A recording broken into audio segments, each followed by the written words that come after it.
Olá, meus queridos, tudo bom com vocês? Essa é a nossa quarta aula sobre fé. É muito bom ter você aqui novamente para nós aprendermos juntos a palavra de Deus.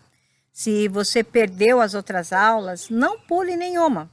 Volta lá um pouquinho atrás e vai pegando numa ordem, ok? Vamos orar então para nós iniciarmos?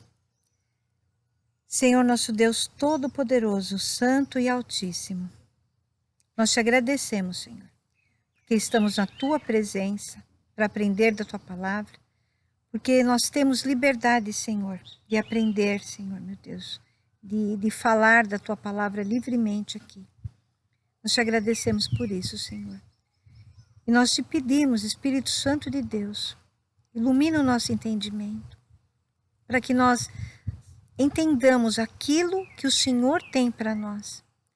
Trabalha nos nossos corações, Senhor, para receber essa palavra. Prepara o solo do nosso coração para que essa semente possa germinar, Senhor, e dar um bom fruto para a tua honra e para a tua glória. Em nome do Senhor Jesus Cristo. Amém.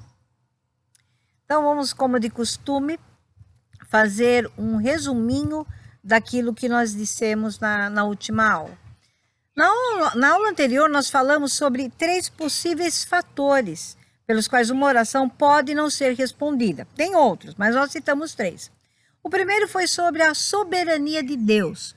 É preciso que nós tenhamos em mente que Deus é a autoridade suprema. Ele não nos deve explicações. E é importante que nós confiemos no Senhor, confiemos de que os planos dele são melhores que os nossos.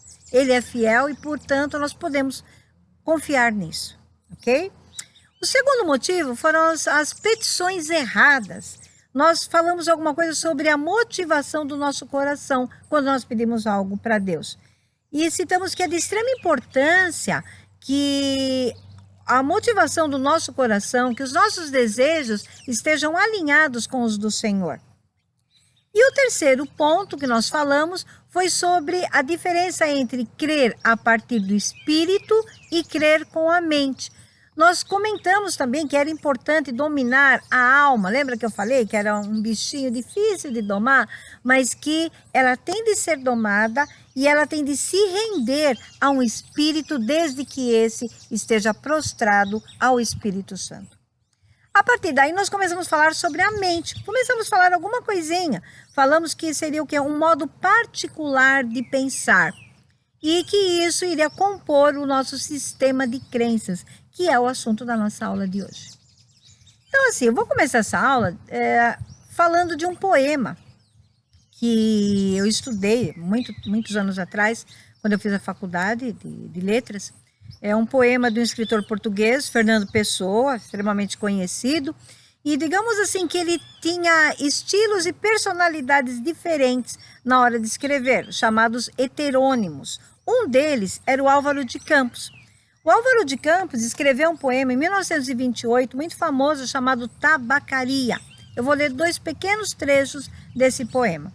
O primeiro diz assim, ó: Não sou nada, nunca serei nada, não posso querer ser nada. A parte disso, tem em mim todos os sonhos do mundo. E o segundo trecho: serei sempre o que não nasceu para aquilo. Serei sempre só o que tinha qualidades. Vamos analisar um pouquinho como é o pensamento desse autor, do Álvaro de Campos. Então ele fala assim, olha, ele se acha um nada. E no futuro ele também não pode querer ser nada. E aí eu fiquei pensando, quantas vezes a gente acaba olhando para nós e começamos a nos comparar com outras pessoas de acordo com um conceito que nós temos de sucesso. Né? E às vezes a gente começa a falar, nossa, puxa vida, eu não dei certo, não deu certo. E aí o Álvaro de Campos continua, né? Ele continua falando, ó, eu não posso querer ser nada.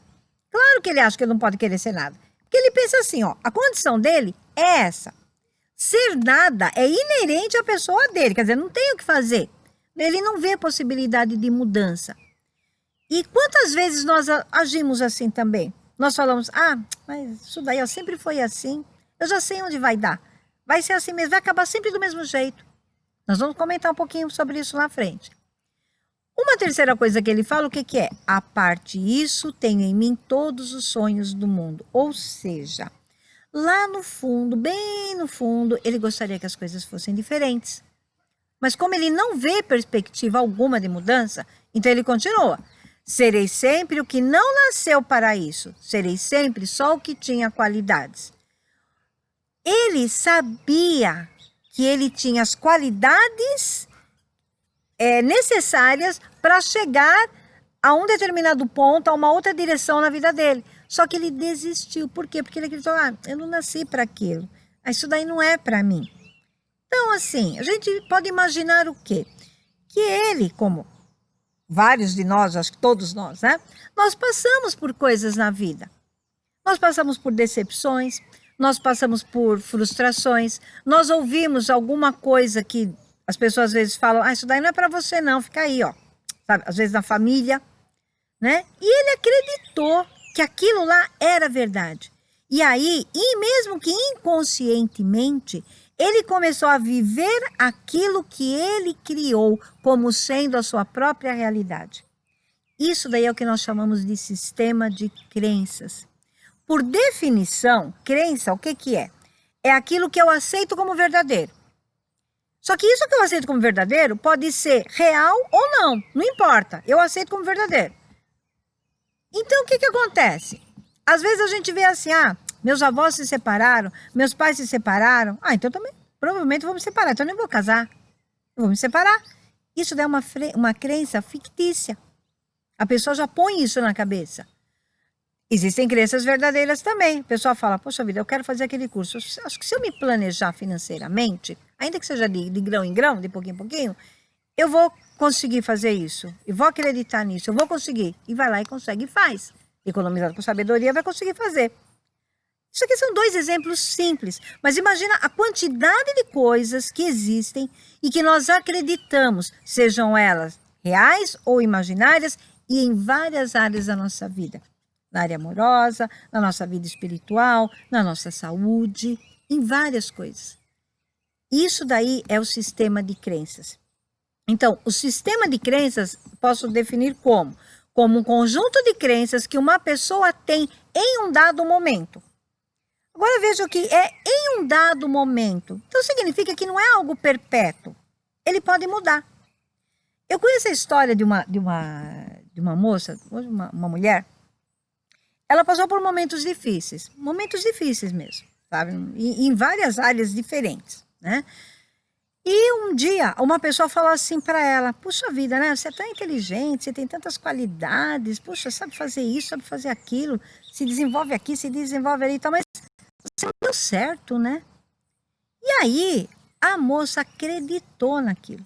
E tudo que ela ia fazer, ela achava que, não vai dar certo. É assim, não é questão dela de pensamento positivo e tal. Ela se esforçava, tal, mas às vezes eu fico assim, será que vai valer tanta pena? Porque não vai dar certo, não vai dar certo mesmo. E o que que aconteceu? Ela passou a viver o não dar certo. Ela vivia isso, sabe? E aí não dava mesmo.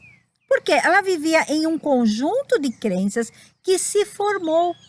Na verdade, todos nós vivemos aquilo que acreditamos ser verdade.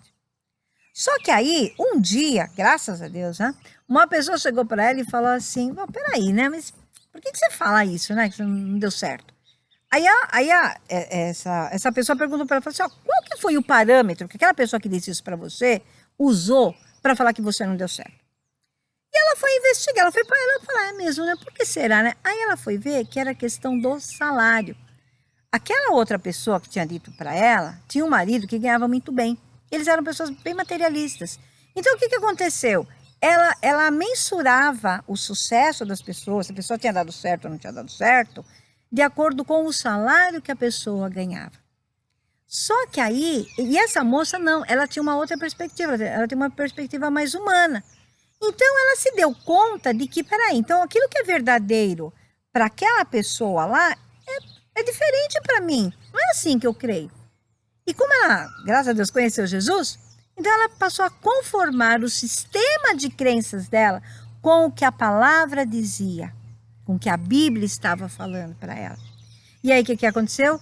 olha, não foi tudo de uma vez, mas em pouco tempo depois, ela foi para o exterior, conseguiu uma certificação. A vida dela fluiu de uma outra forma. Por quê? Porque ela começou a viver o que Deus tinha para ela.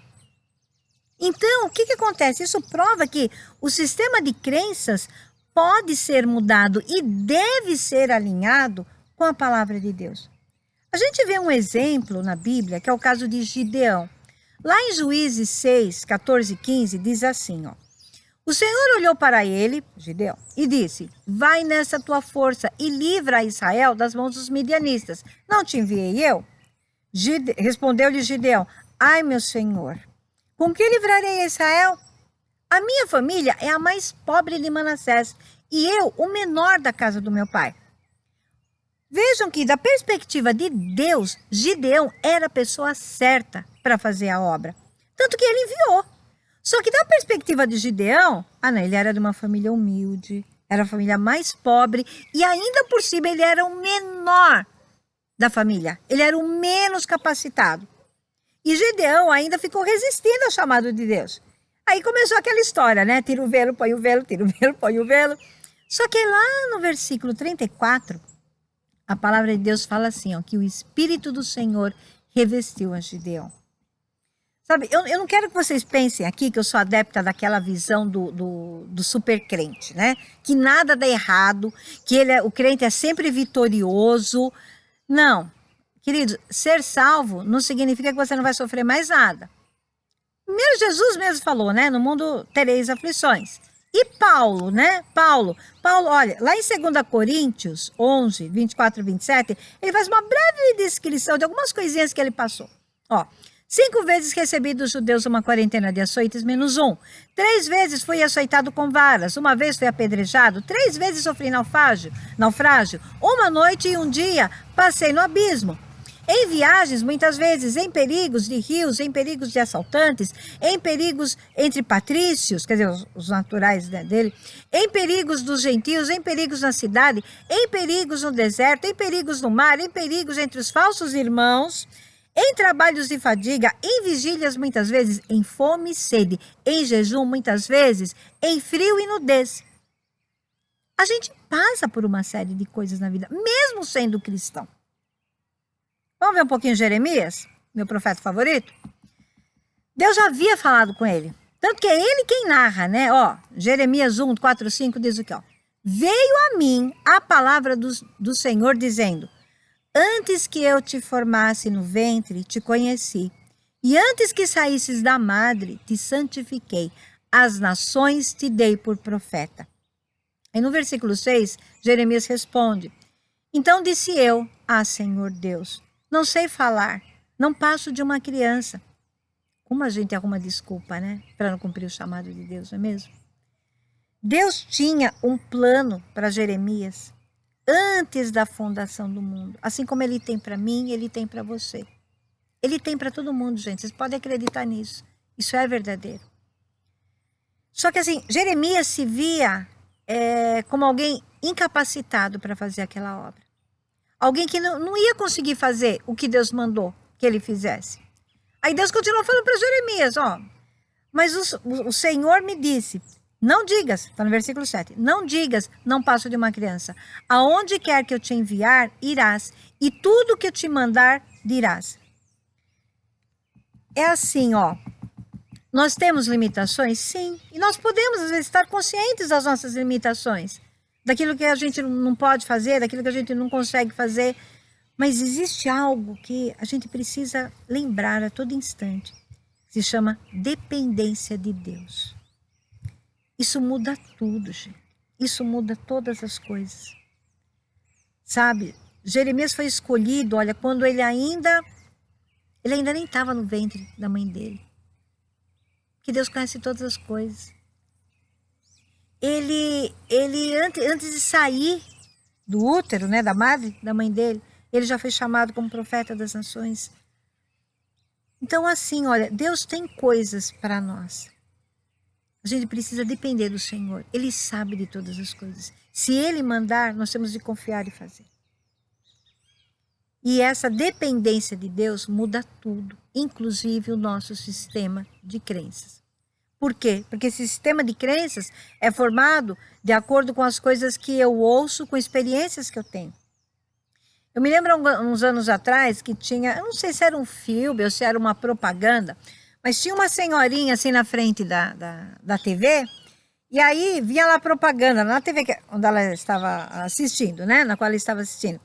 E ela falava assim, olha, use o perfume X. Então ela pegava, passava o perfume, né? Olha, compre o óculos tal. Aí ela ia lá, tirava o óculos dela, pegava o óculos daquela marca que tinham falado, ia lá e colocava na caixinha. Olha, você precisa levantar e começar a caminhar mais. Então ela ia ao mesmo tempo comendo alguma coisa que já estavam falando lá para ela comer. Em resumo, a mídia regia todo o comportamento daquela mulher. Será que nós somos diferentes? Será que hoje é muito diferente disso? Nós somos bombardeados com uma série de informações. Uma série de informações de tudo que é lado. Só que nem sempre essas informações são verdadeiras. E o problema é que nós passamos a nos comportar, por isso que eu falei dessa velhinha, nós passamos a nos comportar de acordo com elas, com aquilo que estão mostrando para nós, sem nos filtrarmos se aquelas imagens às quais nós somos expostos são verdadeiras ou não. E não é só a mídia. Coisas que nós ouvimos de amigos, de familiares, como eu disse, de experiências que nós vamos tendo. E é assim que as chamadas estruturas de pensamento são construídas. E isso vai interferir no nosso comportamento, na maneira como nós agimos, na maneira como nós sentimos, na maneira como nós pensamos, de acordo com aquilo que nós cremos. Então, o sistema de crenças vai afetar a minha realidade, para o bem ou para o mal. O problema é que se eu tenho várias crenças equivocadas que estão ditando o comportamento que eu tenho, que eu devo ter, vai alterar a minha realidade para alguma coisa bem distante daquilo que Deus planejou para mim antes da fundação do mundo.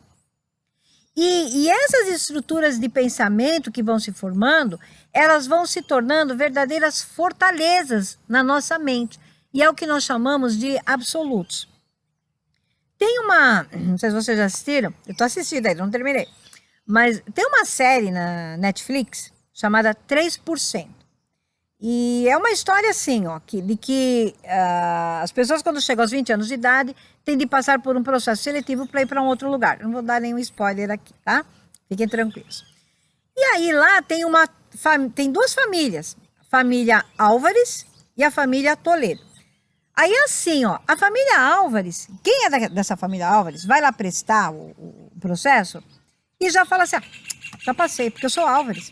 Todos os Álvares passam, todos os Álvares passam. Ninguém nunca foi reprovado, nem o Álvares foi reprovado. Então eu vou passar. Ao contrário da família Toledo.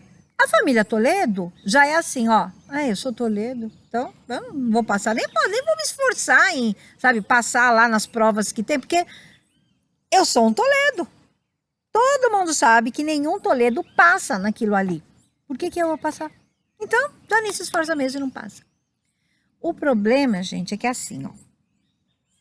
Essa história de algo imutável, né? As pessoas às vezes já esperam que sejam assim. Então, todo mundo já esperava que os Álvares iam passar e que os Toledos vão reprovar. Não levavam em consideração que são pessoas diferentes, ainda que dentro da mesma família. Ainda que dentro da mesma família. Mas são pessoas diferentes. Agora, isso daí já era esperado por todo mundo. Então, assim, ó, um pensamento que se torna algo imutável, consciente ou inconscientemente, nós vamos dizer o quê? Que é um absoluto. Vocês querem ver um exemplo disso daí? Sabe quando o pessoal fala, já deve ter ouvido falar, fala assim, filho de peixe, peixinho é. Geralmente é coisa negativa, né? A gente fala isso. Então, porque o pai bebia, de repente o filho vai beber também. Porque a mãe gritava, era fofoqueira com todo mundo, a filha também vai ser. Não, não é assim. Muitas vezes, certos ditados populares e coisas que nós somos no nosso dia a dia acabam nos levando a isso, a criar essa forma de pensamento. Já ouviram falar também assim, ó, pau que nasce torto, morre torto. Quer dizer, se uma pessoa fez uma coisa errada lá no passado, ela não tem chance de mudar. Fatalmente, ela vai continuar fazendo coisa errada o resto da vida dela. Não é assim. Aparentemente, essas coisas inocentes vão moldando a nossa maneira de pensar, vão criando as fortalezas na mente, como eu disse, para o bem ou para o mal. Se você pegar, por exemplo, a existência de Deus, para nós cristãos, isso é um absoluto. Deus existe, isso é indiscutível e acabou. Para um ateu, Deus não existe, também é um absoluto para ele. Porque isso tem muito a ver também com a nossa cultura. Nós temos de tomar cuidado com as coisas culturais. Ah, mas é assim mesmo, aqui nessa região é assim. Peraí, a gente precisa filtrar mais as coisas. Nós precisamos questionar mais as coisas à luz da palavra de Deus. Uma vez eu estava no mercado, eu estava passando comprando no mercado, e era no período, né, de quaresma. E eu estava comprando carne. Uma mulher olhou para mim e falou, que absurdo. Eu olhei assim para ela e falei, olha, mostra para mim onde está escrito. Se a senhora pegar a palavra de Deus, pegar a Bíblia para mim, a senhora me mostrar onde está escrito que eu não posso comer carne, eu paro de comer, nunca mais eu como. Ela não me mostrou, porque não tem isso. Isso é uma tradição. De onde vem essa tradição? A gente tem de pesquisar as coisas, porque muitas vezes na cultura tem uma série de coisas imbuídas ali que são contrárias à palavra de Deus. E a própria Bíblia nos alerta disso. Em 1 Pedro 1, 17, 23, diz assim, ó, ora, se invocais por Pai aquele que, sem acepção de pessoas, julga segundo a obra de cada um, andai em temor durante o tempo da vossa peregrinação, sabendo que não foi com coisas corruptíveis como prata ou ouro que fostes resgatados da vossa vã maneira de viver, a qual por tradição recebesse dos vossos pais. Então, muitas vezes a pessoa fala assim, não vou sair da minha religião, né? Porque é a religião dos meus pais. Tá, mas muitas vezes a tradição não corrobora aquilo que está na palavra do Senhor. Então nós precisamos questionar as coisas e filtrando pela palavra de Deus. Isso é importante. Por quê? Nós temos de ver a veracidade daquilo, porque isso é que vai moldar o meu comportamento, o meu pensamento, a minha maneira de viver. Então é importante que o nosso sistema de crenças esteja alinhado com os padrões de Deus e com a realidade que Ele tem para a nossa vida.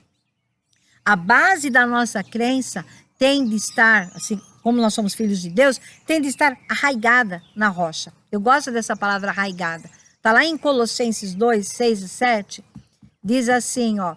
Só uma coisa, gente. Tem várias outras coisas, viu, de tradições. É importante, começa a verificar as tradições populares, tá bom? Só sugestão aí que eu dou. Mas vamos lá. Colossenses 2, 6, 7 diz assim, portanto, assim como recebestes a Cristo, o Senhor, assim também andai nele, arraigados e edificados nele e confirmados na fé, assim como fostes ensinados, crescendo em ação de graças. Essa palavra arraigados, no original, ela tem a ver com a palavra raiz. Raiz é estar firmado, agarrado, fixado. Se você parar para pensar, o que é a raiz? A raiz de uma planta. A raiz de uma planta é uma parte da planta que cresce o quê? Embaixo da terra. É embaixo que ela... Você não vê. Ela é a base, você não vê. Só que ela que mantém a planta em pé. Tira a raiz da planta, a planta cai. Além disso, a raiz supre a planta com água, com uma série de nutrientes que ela vai tirando do solo para que a planta se desenvolva, para que a planta cresça bem. E a planta só fica firme por causa da raiz.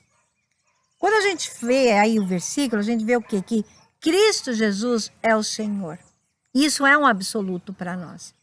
Então nós temos de andar nele, arraigados nele, firmes no Senhor, edificados no Senhor. Fala assim, andai nele, é andar no caminho. Então eu tenho de estar nele, estar em Jesus, eu tenho de estar edificado em Jesus. E é isso que vai mudar o meu sistema de crenças para que eu possa viver uma vida plena, a vida que o Senhor planejou para mim. Tá? O que eu estou querendo dizer é que até as nossas escolhas que nós fizermos, seja em que campo for, campo espiritual, emocional, profissional, vão ser baseadas nas percepções que nós temos Só que se essas percepções estiverem enviesadas, porque elas não têm como base a palavra de Deus, ela não tem como base as realidades de Cristo para nós, eu vou ter problema. Então eu preciso alinhar a minha mente, alinhar a minha alma, alinhar as minhas emoções com tudo aquilo que Cristo conquistou na cruz do Calvário para mim. Eu preciso rejeitar todo esse sistema de crenças falso e deixar que o Espírito Santo venha e transforme as minhas crenças em fé. Lembra que nós falamos na outra aula que era diferente de crer com a alma e crer com o Espírito? A fonte da nossa crença tem de estar no Espírito. É o Espírito que tem de ser fortalecido. A nossa crença não tem de vir a partir da alma. Por quê? Porque a alma é volúvel. A alma fica assim, ó, vai para lá e vem para cá, vai para lá e vem para cá. Ela é volúvel. Agora, se o meu espírito estiver rendido ao Espírito Santo de Deus, pode vir o vento, pode vir a tempestade. Eu sei que às vezes, gente, balança um pouco. Se bater um vento aqui, ó, mesmo o coqueiro, que é forte, é uma árvore forte o coqueiro. Mas já bateu o vento aqui bem forte que o coqueiro fez isso. Mas a raiz não saiu da terra. A raiz não saiu da terra, porque está arraigada no solo. Jesus é a nossa rocha, nós temos que estar arraigados nele. Às vezes a gente balança sim. Nós temos uma parte humana. Eu balanço, eu não sou perfeito, ninguém é perfeito. Perfeito é só Deus. Mas a palavra diz: sede perfeitos como eu sou perfeito. Quer dizer, existe um grau de perfeição que nós podemos chegar, que nós podemos atingir. Deus não é sádico, Deus não é ruim. Ele não vai nos pedir uma coisa que seja impossível. Ele não vai fazer isso. Então, eu tenho de fazer o quê? Buscar mudar o meu sistema de crenças. Eu não estou dizendo, gente, que isso é do dia para a noite. Não é. Não é. Até hoje, eu luto com um monte de coisa. E eu já tenho o quê? Quase 30 anos de conversão. Aliás, tenho 30 anos de conversão. Verdade, esse ano que eu fiz 30 anos de conversão. E até hoje eu luto com coisas. Porque a gente sempre tem coisa para aprender. Porque o Senhor é infinito, é maravilhoso. Ele é profundo, ele é muito profundo. Tem uma música que fala que Deus é tão profundo, que por mais que você mergulhe nele, você ainda só toca a superfície. Só a superfície que a gente toca. Porque ele é muito profundo. Então, assim, nós temos de mudar o nosso sistema de crenças. E para isso, eu preciso me expor à verdade. E a verdade aqui que eu estou falando é com letra bem maiúscula, bem grande. Por quê? Porque é o próprio Jesus Cristo. Eu preciso me expor a Jesus. Salmo 119 é o meu favorito. Hoje eu já peguei Jeremias, que é o profeta favorito, Salmo 119, que é o favorito. Salmo 119, que é uma declaração de amor à palavra de Deus. No versículo 130 diz assim: a exposição das tuas palavras dá luz, dá entendimento aos simples. Então, o maior entendimento de Jesus Cristo, eu não estou falando só de Jesus, estou falando de Jesus, o Cristo, porque é diferente. Ele recebeu esse nome, o Cristo, depois de tudo que ele passou. Ele recebeu um nome que é sobre todo nome. Então, o maior entendimento de Jesus Cristo e do que ele fez na cruz do Calvário vai nos dar uma consciência maior, tanto de quem nós somos e de quem ele é. Vai acabar esse problema de identidade que eu vejo tantos jovens perdidos, sabe, sem saber quem eu sou. Você é um filho de Deus. Você é filho de Deus. Você é amado do Senhor. Para com isso. Entra no Senhor. Descobre mais sobre o Senhor. Sabe, nós temos de procurar intimidade com o Senhor, intimidade, e não tem atalho. Se falam para vocês alguma coisa diferente, estão mentindo. É oração, palavra, adoração, jejum, é isso, é intimidade com o Senhor. Desculpa eu estar assim, mas é que é uma verdade, isso é um absoluto para mim. Eu tenho de ter intimidade com o Senhor. Esses dias eu soube de uma irmã, ela tinha uma viagem para fazer, uma viagem curta, de 2 horas. Né? Ela tinha um compromisso e tal. E aí, ela acordou, né, tal, para ir, tirou um tempo com Deus. E aí ela sentiu que ela não deveria fazer aquela viagem. E aí ela falou assim para o Senhor: Senhor, é para eu não ir? O que está acontecendo? É para eu não ir? Aí, e Deus falou assim, Deus ficou quieto a princípio. Aí, ou ela não ouviu, né, direito. Aí ela falou assim: Senhor, fala comigo. Fala comigo, se for para eu não ir, eu não vou. Fala comigo. Tava tudo pronto, gente. Ela tinha preparado as balas, tava tudo pronto. Aí Deus falou assim para ela: sabe lá onde você está lendo na sua leitura bíblica? Vai lá. Lê lá, a resposta está lá. Aí ela foi, ela pegou, ela tinha um plano de leitura bíblica, e ela estava lendo em 2 Crônicas 25. Ela continuou, foi lendo, ela chegou no versículo 19 e estava lá: fique em casa. O que ela fez? Na hora, ela se destrocou, ela estava pronta para sair. Ela se destrocou, voltou a dormir. Depois, mais tarde, ela ligou para a pessoa, passou uma mensagem e tal, lá, avisando que não ia, papapá, e acabou. O que é isso? Intimidade com Deus. Porque se eu busco o Senhor, somente, eu vou falar né, assim, eu gosto de manhã, porque eu acordo, as coisas estão todas quietinhas, paradas, porque depois começa o dia, vai, né? E tira um tempo com o Senhor. Um tempo de qualidade com o Senhor. Tempo de qualidade com o Senhor. Deus vai nos dizer as coisas. Deus vai nos dar estratégias sobre as coisas que nós precisamos. Nós precisamos ouvir ao Senhor, aprender a ouvir ao Senhor. Quando você vai aprender inglês, eu sou professora de inglês, então assim, eu sempre falei para os alunos: ouve bastante, que é para o seu ouvido acostumar com aquela língua. Ainda que você não entenda o que esteja falando, mas ouça, para o seu cérebro, o seu ouvido acostumar, sabe, com aquela língua. É a mesma coisa. A gente precisa afinar os nossos ouvidos. Mesmo que diga: não estou ouvindo nada que Deus está falando. Para tudo. Tira um tempo com o Senhor. E comece, no seu espírito, comece a ouvir Deus falando. Tem gente que ouve audivelmente mesmo, né? Mas você vai ouvir dentro de você. Com certeza você vai ouvir. Sabe, tem gente que fala assim: é importante gastar tempo com Deus. Isso é uma coisa minha, tá? Minha. Inelise, eu penso assim. Eu não gosto desse termo, gastar tempo com Deus, porque eu acho que gastar, quando você fala: eu gasto, né? Gastar parece que é uma coisa assim que não vai ter um retorno nenhum, né? Eu prefiro investir tempo com Deus. Porque quando eu invisto tempo com Deus, eu vou mudar minha maneira de pensar. Eu vou mudar os meus absolutos. Eu vou adquirir a perspectiva que Deus tem de mim e sobre as coisas ao meu redor. Aquilo que Ele quer mostrar. Sabe, eu sei que tem muita gente que gosta daquele minuto com Deus. Tudo bem, passe um minuto com Deus. Mas tenta no outro dia passar 2. Tenta no outro dia passar 3. Quando você passar 2, você vai querer passar 3. Quando você passar 3, você vai querer passar 10. Quando você passar 10, você vai querer passar o dia inteiro falando com o Senhor. O dia inteiro você quer falar com o Senhor. Você vai perguntar para o Senhor: que roupa o Senhor quer me ver hoje? Você vai conversar com Deus: o que o Senhor quer que eu coma hoje? Você vai conversar, você vai dialogar. Sabe por quê? Porque o cristianismo verdadeiro é relacionamento.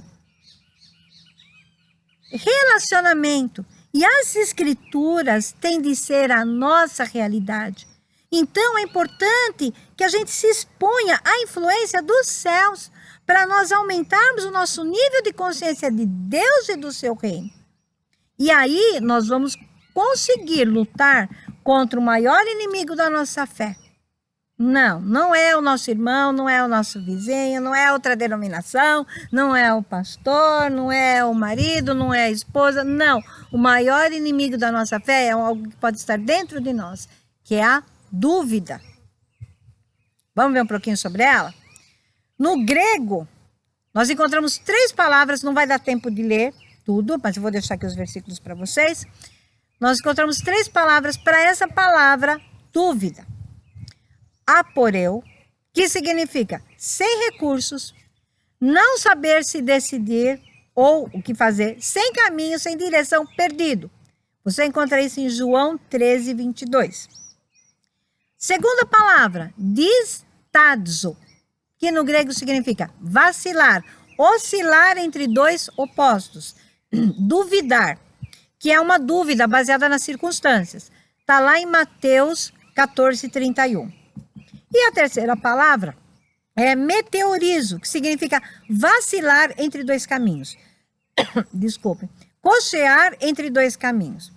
Isso está em Lucas 12, 29. Algumas versões vão trazer não andeis preocupados, outras não andeis ansiosos, mas também tem uma versão que fala não deixe sua mente estar cheia de dúvidas. O que importa para nós, o que é? É que a dúvida sempre me faz ficar entre duas coisas. Não é nenhuma coisa nem outra. Fica no meio ali, ó, sem saber. Entre dois caminhos, fica no meio, entre dois caminhos. Por quê? Porque a dúvida é uma falta de certeza. Se nós pegarmos o dicionário dúvida, o que é? Incerteza, indecisão, hesitação, vacilação, insegurança, confusão, indeterminação, ambiguidade. Olha a diferença entre a fé e a dúvida. A fé, lembra que nós falamos? A fé vem pelo ouvir as palavras, né, de Deus, a vontade de Deus para a nossa vida. A dúvida gera medo. E ela vem o quê? Como que ela vem? Quando nós ouvimos as mentiras do diabo, circunstâncias e palavras que Satanás lança ou joga ou manda alguém falar para nós. E quais são as consequências quando nós damos ouvidos ao pai da mentira? Que não tem nada a ver com a verdade, né? Então, a primeira coisa que é? Nós temos a nossa fé roubada. Lembra lá Pedro, em Mateus 14, 22 a 33, quando Jesus fala para ele o quê? Vem, Pedro, para andar sobre as águas. Vem, Pedro. Jesus andou sobre as águas. Pedro ouviu a palavra de Jesus e, de acordo com a palavra, ele andou sobre as águas. Pedro, só que na hora que Pedro parou de agir na palavra de Jesus, ele começou a afundar. Ele olhou as circunstâncias. Segunda consequência que nós podemos trazer aqui. Perdermos os milagres de Deus em nossa vida. Mateus 13, 58. E não fez ali muitos milagres por causa da incredulidade deles. A dúvida gera incredulidade. Você começa a não acreditar mais. E o terceiro, o que é? A terceira consequência, nós não recebemos nada do Senhor. Aí vem o famoso Tiago. Tiago 1, de 5 a 8. Ora, se algum de vós tem falta de sabedoria, peça a Deus, que a todos dá liberalmente, e não censura, e ser-lhe-á dado. Peça, porém, com fé, não duvidando, porque aquele que duvida é semelhante à onda do mar, impelida e agitada pelo vento. Não pense tal homem que receberá do Senhor alguma coisa. Homem vacilante que é, inconstante em todos os seus caminhos. Vocês já viram a onda? Para pensar um pouquinho. Pensa lá no mar, já deve ter ido na praia. Se não foi, já deve ter visto na TV. A onda, o que faz? A onda vai de um lado, aí daqui a pouco ela está do outro, aí daqui a pouco ela está do outro, daqui a pouco... E ela vai assim de um lado para o outro, de um lado para o outro, até morrer na praia. Não chega nada. É assim, meus queridos, ter dúvida sobre algumas coisas é algo normal. Se você pensar, os reis consultavam os profetas, né? Às vezes quando tinha de subir a guerra, devemos subir a guerra? Então ele ia lá e perguntava. Cuidado, tá? Eu não estou falando aqui que você deve correr atrás de profeta, tudo que você vai fazer, sacudir o profeta, querendo... Gente, quando Deus quiser falar, ele fala com a gente. Ele fala de diversas maneiras. Ele pode usar alguém que tem o dom de profecia? Pode.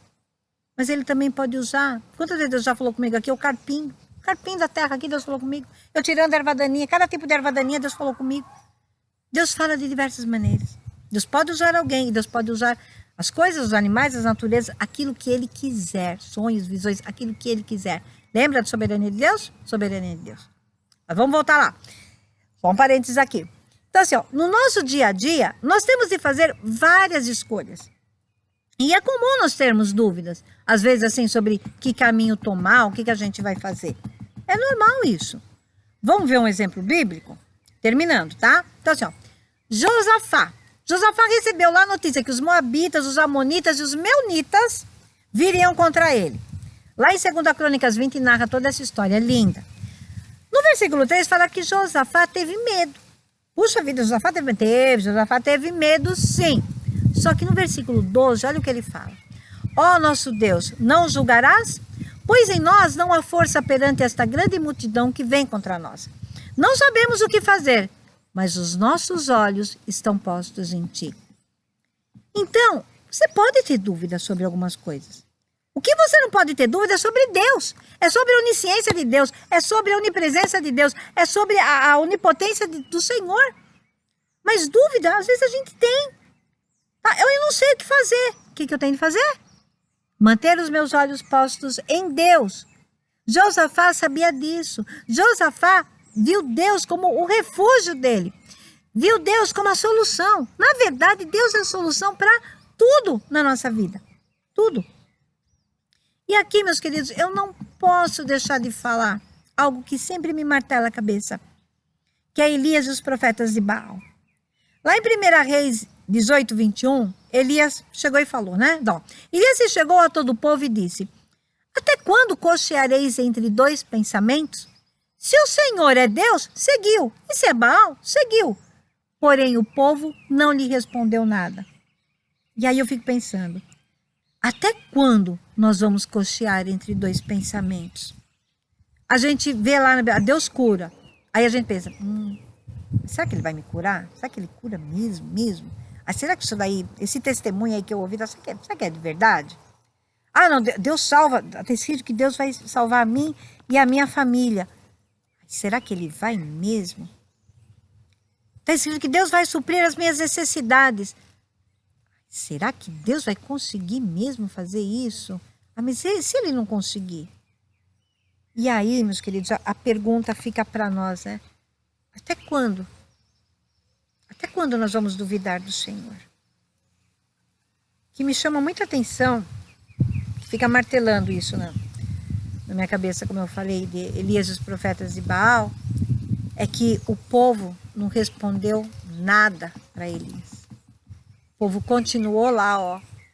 Nem Deus, nem Baal. Ficou na dúvida. Primeiro, gente, Deus e Baal ter dúvida, né? Já é terrível ali. Mas eu vejo o quê? Quando o povo não responde nada para Elias. É errado. Sabe por quê? Porque no mundo espiritual não existe o ficar em cima do muro.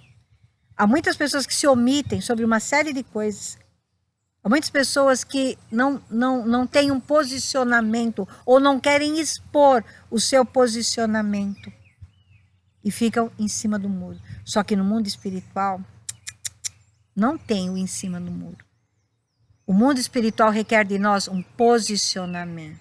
Aliás, o ficar em cima do muro, acho que foi Martin Luther King, né, que falou que aquele que está do lado aquele que se omite, né, perante a injustiça, alguma coisa assim, já está do lado do opressor. Porque ele está vendo a coisa errada e não está fazendo nada.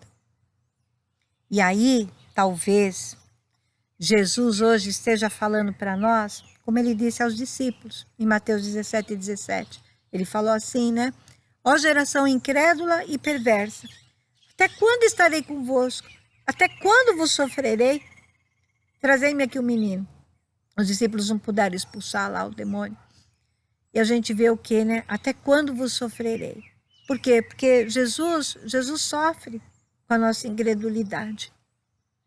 E aí, talvez hoje, nós devamos reconhecer a nossa incredulidade e falar como o pai daquele jovem que estava possesso. Isso está em Marcos 9, 24, que diz assim, imediatamente o pai do menino exclamou, eu creio, ajuda-me a vencer a minha falta de fé. Sabe, queridos, Deus não despreza um coração contrito, prostrado em sinceridade diante dele. Ele não despreza. Acho que a gente tem de pedir perdão ao Senhor. Não fazer mais o coração do Senhor sofrer com a nossa incredulidade. E para isso nós precisamos também desenvolver uma fé forte no Senhor, uma fé capaz de transportar os montes. E esse aí vai ser o tema da nossa próxima aula. Vamos orar? Senhor, obrigada, Senhor, por esses momentos em que nós passamos aqui meditando na Tua Palavra. Obrigado, Senhor, por ter falado ao nosso coração. Nós queremos Te pedir perdão, Senhor, por toda a nossa incredulidade, por nossa falta de fé em Ti, Senhor.